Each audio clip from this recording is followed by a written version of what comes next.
Bonjour, bienvenue dans l'autre direct. Aujourd'hui, on reçoit Rodolphe Pedro. Rodolphe Pedro est un financier, quelqu'un qui a un self-made, qui a réussi. Il s'est fait tout seul, Rodolphe Pedro.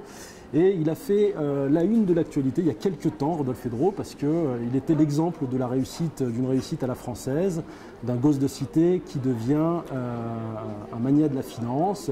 Il a fait la une des magazines et aujourd'hui Rodolphe Pedro revient avec un projet, son projet d'université de la finance qui consiste à aider les décrocheurs, ceux qui sortent du système scolaire sans aucune qualification et Rodolphe Pedro donc leur propose une formation et à l'issue de laquelle ils deviennent eux-mêmes de futurs financiers. Rodolphe Pedro, bonjour. Bonjour, Slim Mustang. Alors l'Université de la Finance, l'UNIFI, qui a été rebaptisée Université des métiers de la vente, c'est bien ça? Tout à fait, oui. Présentez-nous un peu le projet, quand est-ce que ça a démarré, comment, et aujourd'hui, pourquoi ce projet a été suspendu? Parce qu'il a été suspendu, vous voulez le relancer aujourd'hui?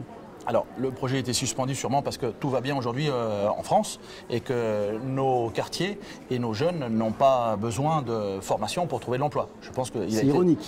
Il a dû être suspendu pour ça, en tout cas. C'est ironique. Le projet de l'UNIFI, qui était l'Université de la Finance, aujourd'hui rebaptisée Université des métiers de la vente, qui touche beaucoup plus largement d'autres métiers que celui de la finance, a été fondé en 2009. Cette université est une université nomade. C'est-à-dire que nous avons pour mission d'implanter cette université dans des universités existantes. Oui. D'abord pour recréer du lien social.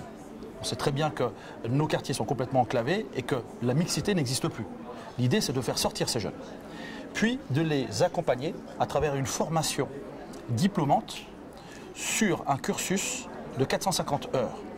Ce cursus est totalement gratuit et il ne s'adresse qu'aux décrocheurs. Alors, les décrocheurs sont ceux qui sortent du système scolaire sans aucune qualification. Exactement. Les décrocheurs en France, et ça c'est une... On les estime à combien? Alors c'est une exclusivité franco-française, parce que j'en ai parlé au Parlement européen de cette problématique, c'est 200 000. Jeunes, 200 000 jeunes quittent l'éducation nationale sans aucun diplôme chaque année. 200 000 jeunes, c'est 20% de cette tranche d'âge.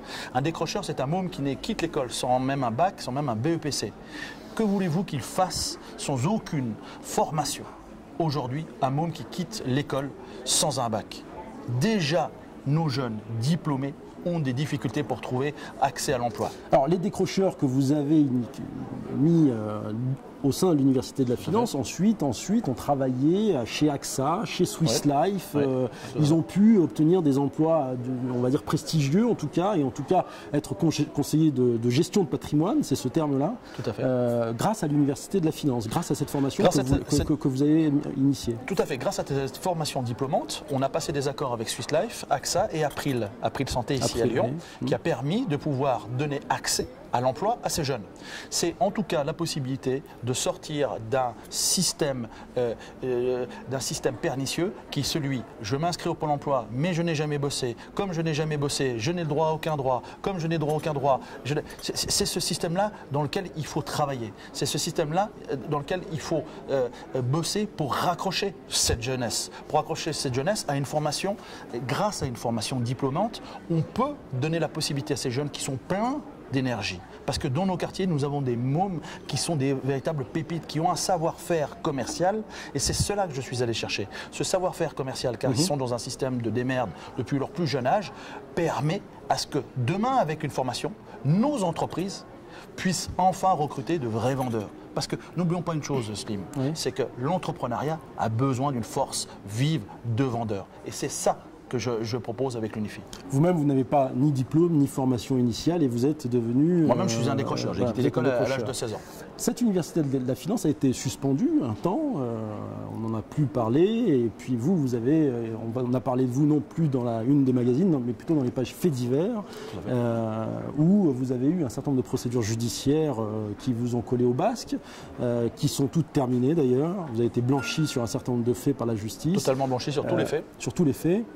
Rappelez-nous cet épisode-là, parce que ça a fortement impacté l'Université de la Finance, justement. Mais est-ce que c'était pas fait pour ça? Expliquez-nous. 4 ans de procédure judiciaire. J'ai été absolument poursuivi, accusé de tout ce que le code pénal français peut aujourd'hui arriver à créer comme délit. C'est extraordinaire ce par quoi je suis passé. On m'a poursuivi pendant 4 ans. Heureusement que la justice a fait son travail et que j'ai été écouté puis blanchi. Mais c'est 4 ans de procédure pour arriver jusqu'à là. 4 ans de procédure. Alors une information judiciaire qui était ouverte à Dijon. Dijon, Bourg-en-Bresse, Lyon, pour des faits de séquestration, de violence. Bien sûr, en tant que financier, mon hobby, si vous voulez, c'est le week-end, c'est de séquestrer, en l'occurrence, quelqu'un qui me devait de l'argent.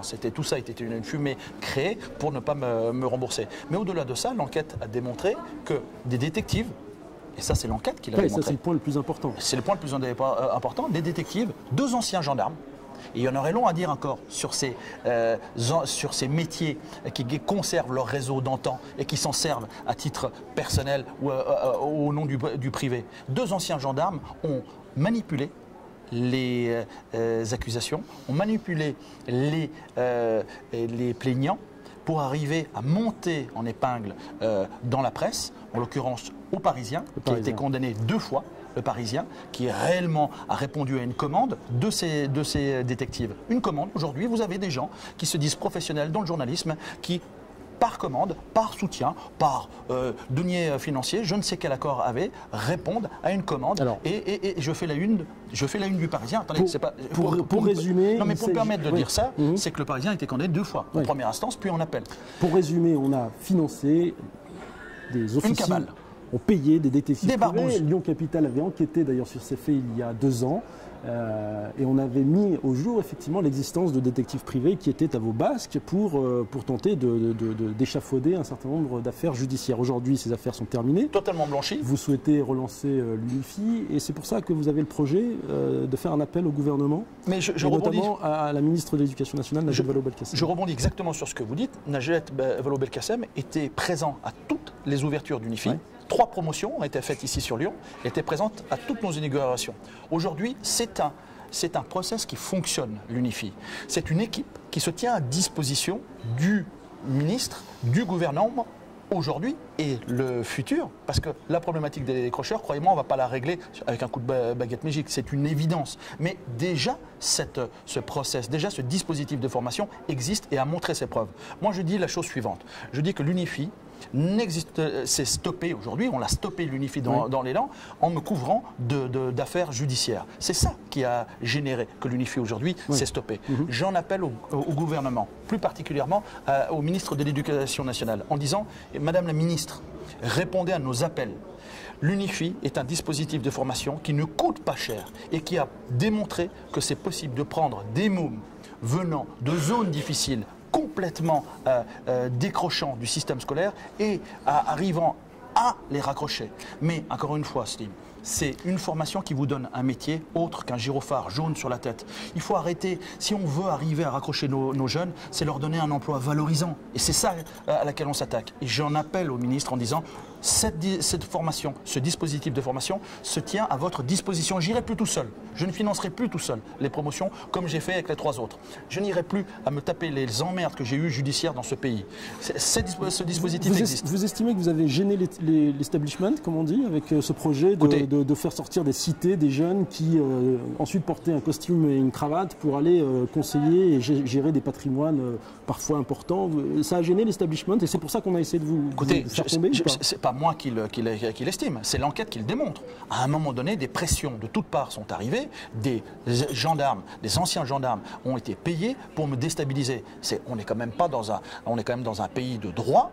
On parle de cette histoire en France en 2014. On n'est pas dans des années sombres, si vous voulez, de l'après-guerre ou autre. C'est ça que j'ai vécu. Pourquoi? Tout simplement parce que j'ai donné la possibilité à des mômes issus de banlieues à accéder à un métier valorisant, à accéder à une formation valorisante au tremplin de l'emploi. Pourquoi? Sur les 3 promotions, combien de jeunes vous avez pu Alors, les promotions, c'est des promotions de 30 élèves. On a du mal à aller à des classes au-delà. Après, il faut pouvoir gérer cette masse. Sur 30 élèves, c'est généralement entre 10 et 15 personnes qui sont diplômantes au final. Mais peu importe, les 15 autres pourront se représenter plus tard. Mais surtout, il faut dire une chose, c'est que ces jeunes c'est la seule fois où ils ont eu un vrai rapport avec l'emploi. C'est la seule fois où ils ont vu un DRH d'une grande compagnie d'assurance ou d'une banque venir leur dire « vous m'intéressez ». C'est la seule fois qu'ils ont eu réellement un rapport concret avec le monde du travail. C'est ça l'Unifi. Et le lien social que ça a créé en hébergeant cette Unifi à l'Hydrac, par exemple, l'Hydrac de commerce de Lyon, l'Hydrac de Lyon, qui était notre partenaire, à travers Denis de Bénazier, qui nous a énormément aidé, qui était une personne complètement désintéressée financièrement et qui a mis son cœur et ses tripes pour héberger l'Unifi. Je remercie encore l'Hydrac et son président. Ça a recréé du lien. Ça veut dire que des jeunes qui n'ont jamais rencontré d'autres personnes que leur quartier ont pu enfin se mélanger. C'est ça le lien social. Vous travaillez aussi sur la finance islamique et donc l'Unifi, est-ce qu'elle a vocation aussi à former un certain nombre de jeunes des cités, de ces quartiers difficiles, de ces décrocheurs? Ils ne viennent pas tous des cités, les décrocheurs. Donc l'Unifi n'a pas vocation à accueillir uniquement les gens de cité. Bien sûr que non. Est-ce que votre nouveau dada, en tout cas votre nouvel objet de professionnel, c'est-à-dire la finance islamique, a vocation à les jeunes de l'Unifi ont vocation à se former à ce nouvel outil ou pas? Alors, un rectificatif, je ne travaille pas sur la finance islamique. C'est ce qu'on appelle finance participative et éthique. Elle est islamique pour les musulmans. Elle est d'abord éthique et l'éthique est universelle. Je travaille. Vous corrigez, c'est pas finance islamique, mais finance et participative. Cette finance-là, aujourd'hui, est porteur d'emploi. Vous avez une compagnie d'assurance et banque de premier ordre qui est Swiss Life, le groupe Swiss Life, qui s'est positionné sur une première offre. Il est évident que ces jeunes qui sont issus d'une double culture peuvent apporter un vrai savoir-faire, une vraie connaissance du marché. Moi, je suis toujours dans la formation et je réponds à la demande de cet institutionnel qui nous dit « Est-ce que vous avez des conseillers à nous former, à nous donner, à nous confier pour aller distribuer ce type de produits qui sont la finance participative éthique islamique, si vous voulez ». Donc, bien sûr qu'il y a des marchés qui s'ouvrent pour nos jeunes, mais je n'irai pas tout seul, Slim Masni, je n'irai plus tout seul. J'en appelle au gouvernement. Répondez, ce process, ce savoir-faire, ce dispositif existe, il est à votre disposition. Réactivez-le. Rendez-vous est pris avec le gouvernement. Rodolphe Pedro, merci d'avoir accepté notre invitation. Souhaitant qu'ils ont toujours une ligne de téléphone parce qu'ils se font vous avez du mal à les dernièrement. Bon, par notre intermédiaire, on espère que vous arriverez à les atteindre. Merci beaucoup. Vous retrouverez l'autre direct dès demain matin pour un nouvel invité. Merci beaucoup. Au revoir. Au revoir. Au revoir, Slim Masni.